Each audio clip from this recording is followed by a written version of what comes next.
You people ever have a gay rapper? I believe there are some gay rappers. They just ain't came out the closet. Will you put my back? I like when you like this, Daddy. Will you put my back? Daddy, I like when you scrambling and scraping. I like that. Man, you doing it, man. You deserve it, Daddy. Snoop Dogg, a hip-hop legend, has caused a stir by releasing shocking footage allegedly involving Sean Diddy Combs. The footage has sparked controversy in the music industry, raising questions about Diddy's behavior and industry culture. Snoop, whose real name is Calvin Broadus Jr., is known for his laid-back style, hit songs, and candid personality. His decision to share the footage is significant because of his influence in the music world. Reports suggest the footage shows Diddy in a compromising situation, possibly involving substance use and interactions with young artists, causing concern among fans and industry professionals.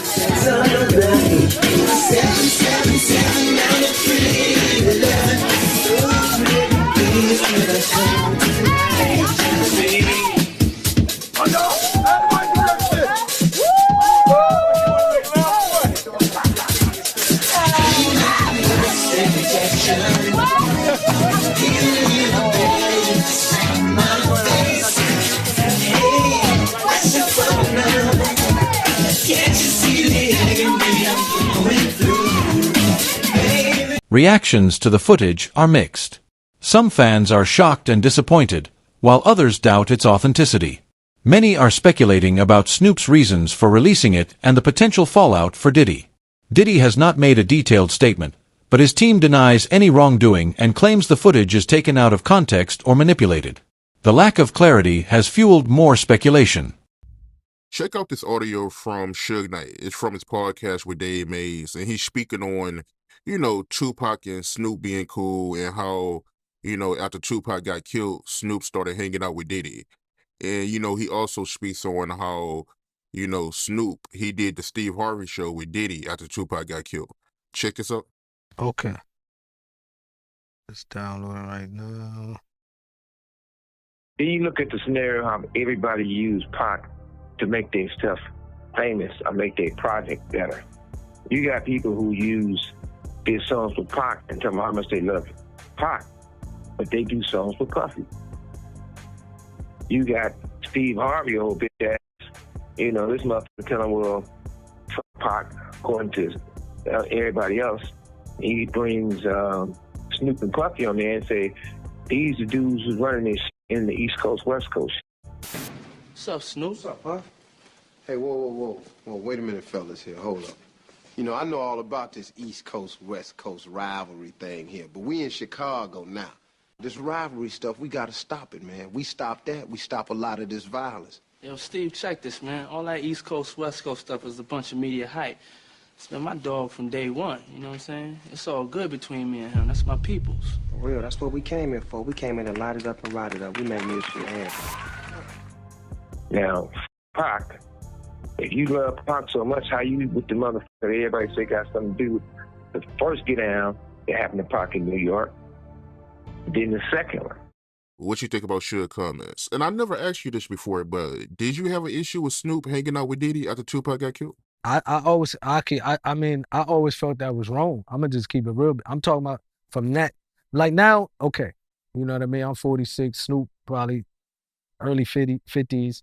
If he figured out now, he might go by the opinion like, okay, Puffy had nothing to do with Pac, we grown now. If he want to be his friend, no problem. But back then, that was just awkward. You know what I mean? And the reason why it was awkward to me that I never even like it because you knew how Pac felt about this individual. You know what I mean? Even if you don't agree with him, you probably could have said, you know what, I probably ain't gonna come out, publicly with this because until things clear up, so I really know I could be certain that, they didn't have nothing to do with Pac. But it's like, it was no, okay, it is what it is. So that I never really respected that back then. So you had an issue with it. You didn't like it. Never really liked it. It just was a strange look because you was Pac boy. You know what I mean? Puffy, it's clear they had some issues with Pac.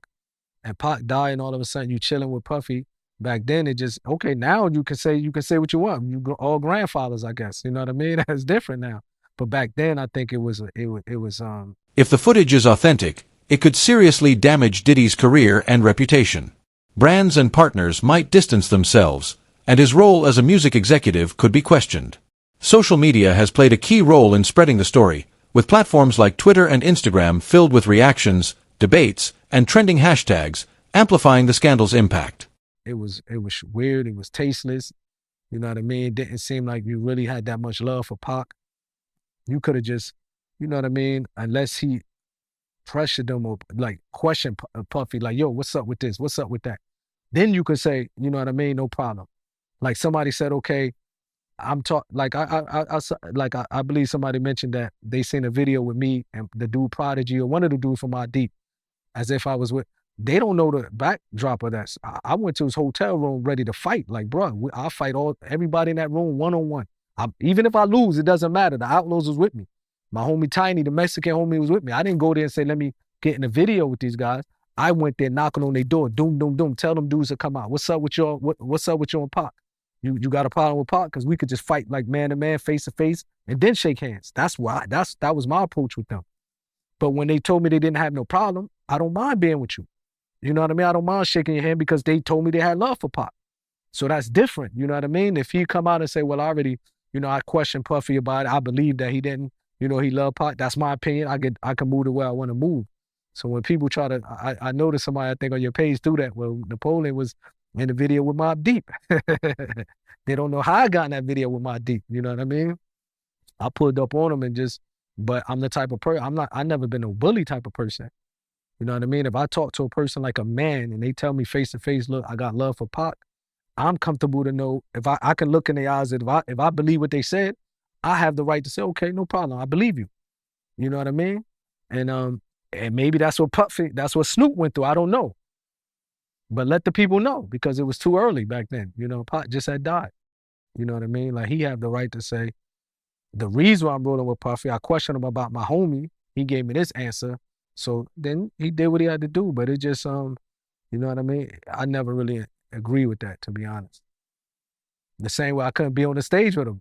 When they wanted to do that tribute, I just couldn't do it. Like, I really felt in my heart, like, man, I can't believe this is about to happen.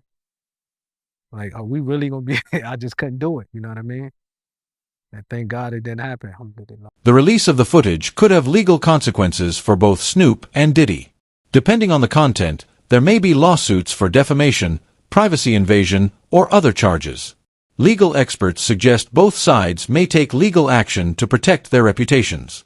Me doing this interview with you, right? One thing I did notice is you keep making comments about Snoop, and it comes across like you still feel a type of way about Snoop speaking on Biggie and making it seem like he was much closer to Biggie than he actually was.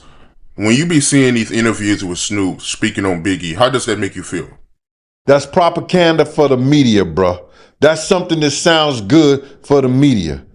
I'm the peacemaker. I'm the one that's showing love. I'm the one that's out here, when everybody else is dead, you know what I'm saying? Wishing that I could have did something to put the shit together. But wasn't you in fear for your life because you put your cover over your head with your fork in your hand because you wanted to, because you was riding on a plane with Pac, and if it was all that love, you wouldn't have to do that, right? You're right. When there's the same love that when Pac asked you was going to Vegas and the whole 9 yards, and he didn't say nothing to you, or he said some slick shit to you, or whatever, this, that, and the third. It wasn't all that love until Pac was dead. Wasn't Big out at California 3-4 weeks and Snoop never saw him? Snoop never came to smoke nothing with him. Snoop never came to eat nothing with him. But it was a whole lot of love. Come on, man. Shit just don't add up. When Snoop, right, when he went to Atlanta, right, and he met up with Biggie, and they met at the hotel, and Biggie was telling him that he had nothing but love for Tupac because this happened after Tupac got killed. Did you know anything about that when it happened at the time? I wasn't there, brother. I don't know how accurate it is. That's a Lil C story. That's a Snoop Dogg story. You understand? But I could see you in Atlanta, but I can't see you in California at my own hometown. Huh? I'm so gangster, I could come to your hotel room by myself in Atlanta, but in California, I can't come and see you? All right. MC8, right? I did an interview with MC8 a while back, right? And he gave his opinion on how Biggie and Puffy came to LA so soon after Tupac got killed. So pretty much what he was saying was Biggie and Puffy, they should have just went to the radio stations and stuff like that to promote the album and go back to the hotel and just stay in the hotel and only come out when they wanted to, promote the album. How you feel about him saying that? That's what was told to me when we was going out there. We wasn't going to go to no parties. We was going to do the Soul Train Awards. We was going to do radio and the studio. But see, that one party Big went to, Puff was going to parties. Puff was going to the movies. Puff was going to places. Where you see film at Big went somewhere? That one radio station. You didn't see no parties that Big went to. So, that's what was told to me by Kirk Burroughs, that we was going to be local. We was just going to do radio, studio, Soul Train Awards. That vibe party was something totally different. And that one party he went to was the last party he ever went. The situation raises ethical concerns about exposing private footage to the public. Critics argue it's intrusive and harmful, regardless of who is involved. The debate highlights the tension between the public's right to know and an individual's right to privacy. Yeah, I got you. I understand, man. I mean, yeah, that video was wild, man. So he pretty much blackballed ever since that video came out. And you got a lot of people that's wondering why any of his friends haven't came out and spoke up for him. Why you think that is? When you see what you saw, there'll never be no support in that. Never. That's before they saw what they saw. Once they saw what they saw, once I saw what I saw, I ain't never seen no shit like that, bro. Can't nobody do nothing like that in front of me in person. Yeah, I ain't never seen nothing like that. I still can't believe he crashed out like that. I am too.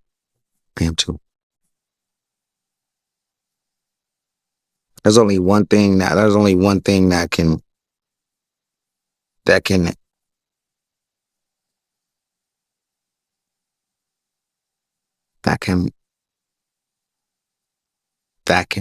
go after that. What's that? I can't tell you. It's too deep. It's too violent.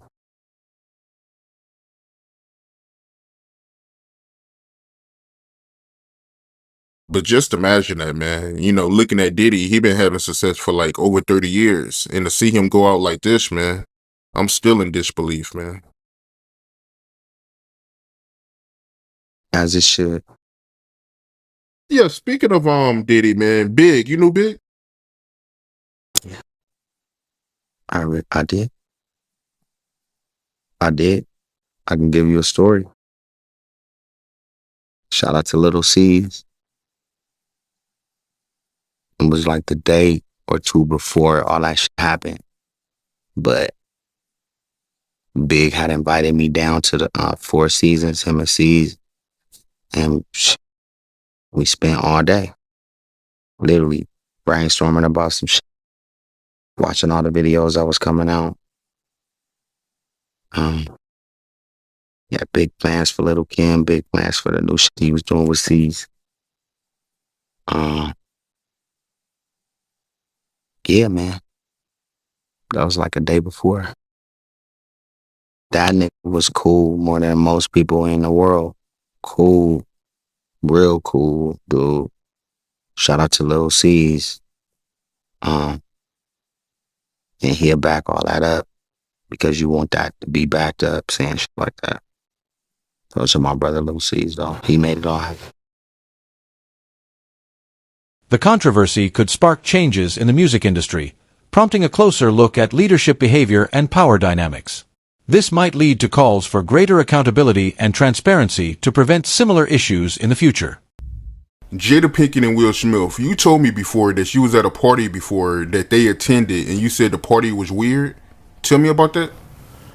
Okay, this is boxer. His name Twan. He's from our neighborhood. He was married to Tanisha Arnold. The broad played Pam on Martin Lawrence. We went to the party with her. I mean, it was a matter of fact, it was a set it off party.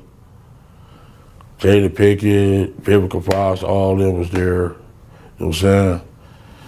It was just seemed like Puff and Tupac was like a couple, seemed like to me. It was just a lot of weird shit going on, you know what I'm saying? The vibes ain't there. I guess that's what Tupac was talking about, the Illuminati and shit. It's like Vivica Fox was with this big gay man. He was 6'9". They called him, his name 6'9". He had the red hair with a big old booty and shit. No, he was gay and I'm over. What the fuck is going on here? It's just a lot of weird shit, dude. You know what I'm saying? That shit, it ain't right. You know what I'm saying? I guess that's what Tupac, I guess he wanted to get up out of the Illuminati or something. But I seen her there. That, matter of fact, MC Lyte pulled off with Tanisha Arnold. You know what I'm saying? In her brand new 560, black one. Yeah, that shit weird, dude. Yeah, that's some weird ass shit going on, you know? Yeah. And what was Tupac doing at the party, yo? Him and Puff was there together. They was there, you know what I'm saying? That's why I don't know how they fucking fell out or nothing like that. They was road dogs, you know what I'm saying? They even got pictures of him. He got on that blue sweater with the turtleneck. Him and him hugged up like this with the black hat. Have you ever seen that picture? Nah, I don't recall, but I'm pretty sure I came across it. Yeah. That picture there, they was at that party that day. Yeah, it's just like a bunch of weird shit. That whole fucking, yeah, that shit weird, dude. Yeah, bunch of, it ain't right. You know what I'm saying? I'm not no gay basher or none. I mean, none of that shit, but that shit ain't right. You know what I'm saying? That whole party was weirdoed out. Yeah, and it was Jada Pinkett. What? You saying the whole party was weird. What did you see at the party that made it weird? I mean, I'm confused. I guess it was the Illuminati. It's just weird. I know I wouldn't want to be part of no shit like that. You know what I'm saying? You know, I'm from the old school, dude, and that shit wasn't really tolerated with my generation. You know what I'm saying? Yeah, hate crime, yes, but it's more tolerated these days and nothing like that. It's more, you know what I'm saying, more open now, you know what I'm saying? But back then it was kind of fishy, you know what I'm saying? Still kind of fishy, you know, but it's more, you know, out there now. The incident y'all had with Warren G and Kid Frost, tell me about that. Other music industry figures have weighed in on the scandal. Some support Diddy, saying the footage is misleading, while others demand an investigation to uncover the truth. Fans are divided, with some feeling betrayed and others questioning Snoop's motives. Social media platforms have become battlegrounds for heated debates. Okay, Kid Frost had gave a party at the House of Blues. One of our big homeboys wanted to go with us. You know what I'm saying? So he went with us and he said, "Ooh, you young niggas having fun." So one of Kid Frost's homies still on my big homie. But he didn't know that he was around, it was maybe about 20 of us. So the dude that socked my big homie, we beat the dog shit out of him. So my big homie, he came to. He like, "That's the motherfucker?" We like, "Yeah." And there was 2 security guards had him. Had the dude that we beat up from Kid Frost's entourage. So my big homie knocked that motherfucker out while the yellow jacket, you know, the yellow jackets with the event security, they had the dude.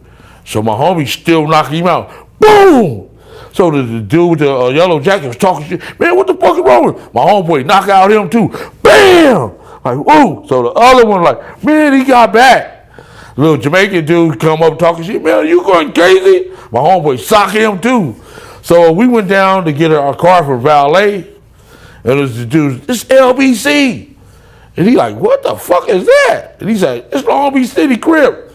So my homeboy knew this dude was an imposter. If you from Long Beach, you gonna say Rolling 20s or Insane. You know what I'm saying? You know what I'm saying? You're a real block boy. You know what I'm saying? 19th Street. You gonna say something. A real Crip. So this nigga say he from Long Beach City Crip. My homeboy like, wait a minute. And knocked him out too. So Warren G and them was down there, him and Cedric Wallace waiting on their cars. And they seen my homeboy get busy like that, so they had left before us, went up to Fat Burgers. So we came, got in our shit. They finally brought our cars for valet. We went up to Fat Burgers. And Warren G and Cedric Wallace was up there already, you know, eating their shit and shit. So we came in there. The big homie like, hey, motherfucker. He pointed at Cedric Wallace like, man, you've been dumping us for years, mother. I'm losing all my motherfucking money betting on your motherfucking ass. So Warren G was right there. He like, my homie like, man, that's a nice ass watch. So he like, man, let me try that on. You know what I'm saying?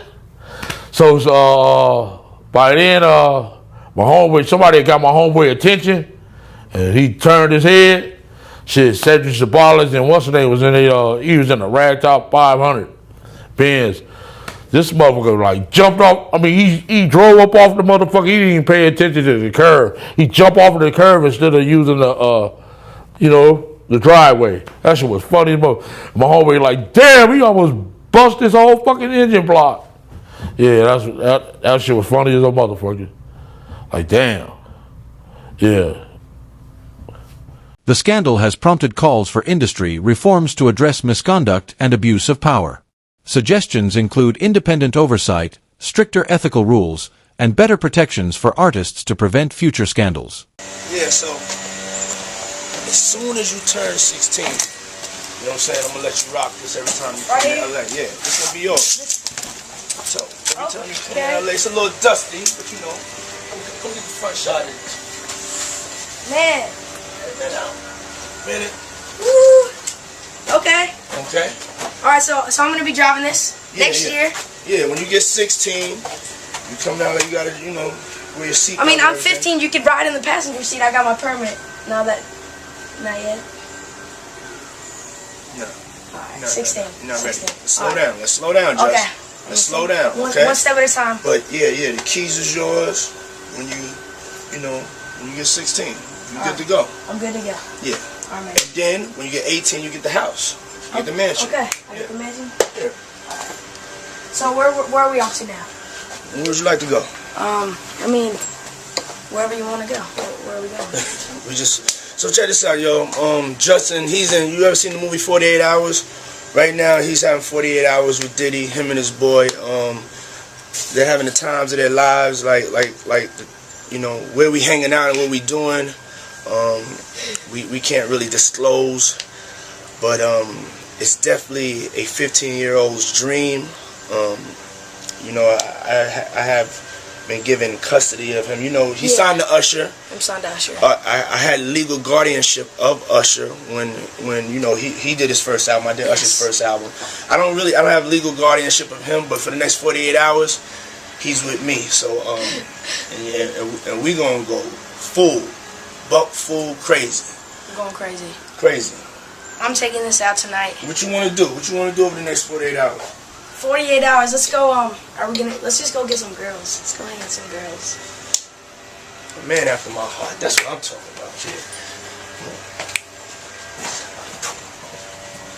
Media coverage of the story has been widespread. Some outlets focus on the sensational details, while others analyze its broader implications. The media's approach will shape public opinion and the outcome of this controversy. The situation also highlights the importance of mental health support for artists and executives under public scrutiny. Snoop's decision to release the footage has placed him at the center of this scandal, potentially affecting his own reputation and career. He may face both backlash and support as the situation unfolds. Yeah, we're gonna see, man. We're gonna see what they got. But speaking of the raid, right? Did you see that viral video of Diddy? He was seen in Miami with Stevie J after the raid. You seen that video? Yeah, I seen it. I seen it. What you think about that? Well, I go way back when Stevie J first came to Bad Boy after they left Uptown Records and everything like that. And Stevie J and Puff fell out real bad over, you know, it could have been producer credits and the whole 9 yards. But Stevie J didn't F with him until Love and Hip Hop. When Stevie J went to Love and Hip Hop and he became famous from that, Puff called him over there and they had a meeting. And I guess they rekindled their friendship. Because I used to bodyguard Stevie J. And, you know, go to different clubs. You know, I got pictures and everything. Stevie J didn't mess with Puff, you know, until after that Love and Hip Hop thing went down, you know. So now they back cool. What got me about the stuff like that them being back cool, that Stevie J went on TMZ and was speaking up on behalf of Diddy. Now, if anybody I want speaking up behalf of me, or I had anybody speaking up on my behalf, it wouldn't be Stevie J. You understand? I don't think that an individual of his caliber is capable or can be trusted in the way that I would like for him based on his actions on television and who he is as a person, what he has been shown as an individual is a type of individual that I would have speaking on my behalf. Come on, we know he's a drug abuser. We know that he's been seen putting his hands on women in the wrong way. And I don't know, that shit is crumbling, man.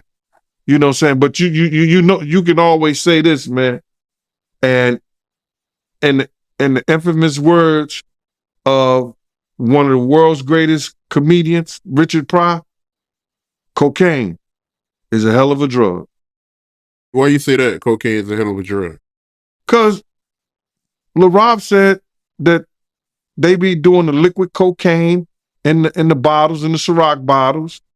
We know Stevie J been in countless rehabs back and forth.